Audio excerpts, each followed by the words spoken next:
रमज़ान सबसे ideal month है weight loss के लिए, ठीक ओके। है? क्योंकि बेसिकली आप बड़ी एफर्ट करके इंटरमिटेंट फास्टिंग वगैरह कर रहे होते हो और हुँ, रमज़ान में नेचुरली अल्लाह की तरफ से फास्टिंग वगैरह और सारा आपका प्रोसीजर उसी हिसाब से सेट हुआ होता है। हुँ, हर फूड ग्रुप्स में से कोई ना कोई इंटेक लें, ठीक है? जिस तरह प्रोटीन सोर्सेज़ में आप एक शामी कबाब ले सकते हो हुँ। और जिस तरह हाइड्रेशन के लिए और प्रोबायोटिक्स की फॉर्म में आप लस्सी वगैरह का इस्तेमाल कर सकते हो। फ्रूट और वेजिटेबल का एक छोटा-सा सैलेड का पोर्शन ले लो। और जिन लोगों का गुज़ारा पराठों के बगैर नहीं होता, उनको क्या कहेंगी? पराठा भी ले सकते हैं, ऑलिव ऑयल में अगर आप छोटा-सा डिस्क साइज़ 6 इंचेस का पराठा लेना चाहें, तो आप बिल्कुल ले सकते हैं क्योंकि थ्रू आउट आपकी फास्टिंग चल रही होती है। अच्छा, अब जैसे आगे आपको भी पता है कि रमज़ान की आमद होने वाली है बिल्कुल। और जितने भी लोग हैं जो अपना वज़न कम करना चाहते हैं और ईद से पहले ज़रा स्लिम स्मार्ट दिखना चाहते हैं। वैसे तो मुझे लगता है कि रमज़ान में वेट को कंट्रोल करना बहुत अच्छा खासा बल्कि मुश्किल बन जाता है क्योंकि सहरी में भी हम पराठे खा रहे होते हैं, इफ्तारी के अंदर पकौड़े खा रहे होते हैं, जी। फ्राइज़ खा रहे होते हैं, जो सारे फैट कॉज़िंग इंग्रीडिएंट्स हैं।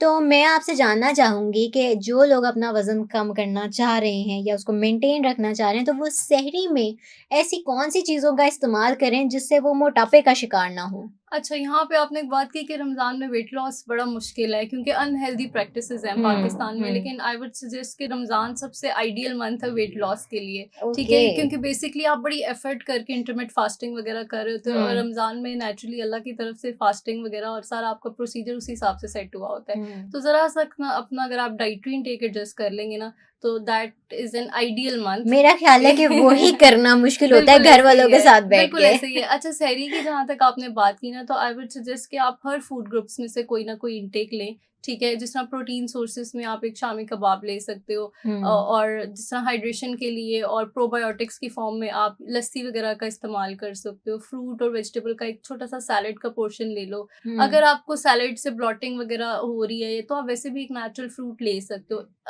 अनटिल और अनलेस आप डायबिटिक नहीं हो, तो आप हुँ। हर फ्रूट ग्रुप्स में से ले सकते हो, ठीक है?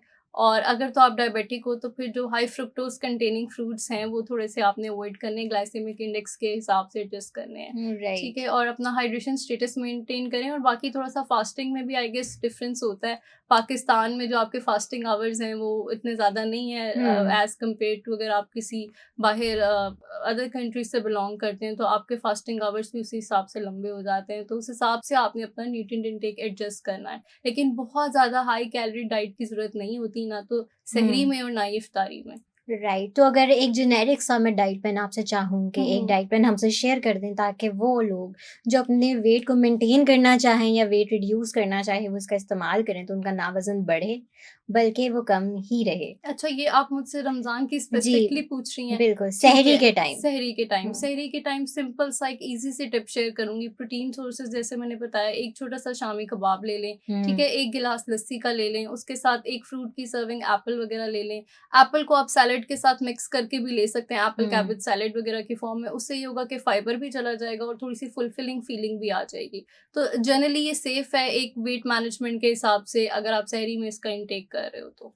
और जिन लोगों का गुज़ारा पराठों के बगैर नहीं होता उनको क्या कहेंगी? अच्छा, पराठों में मैं इसी में ऐड करना चाहूँगी कि obviously roti is a necessity, ठीक है? हुँ, तो पराठों की जगह अगर आप सिंपल एक होल व्हीट की चपाती ले लेते हो, हल्का-सा एक्स्ट्रा वर्जिन ऑलिव ऑयल लगा लो उसपे, तो पराठा भी ले सकते हैं ऑलिव ऑयल में। अगर आप छोटा-सा डिस्क साइज़ 6 इंचेस का पराठा लेना चाहें, तो आप बिल्कुल ले सकते हैं क्योंकि थ्रू आउट आपकी फास्टिंग चल रही होती है।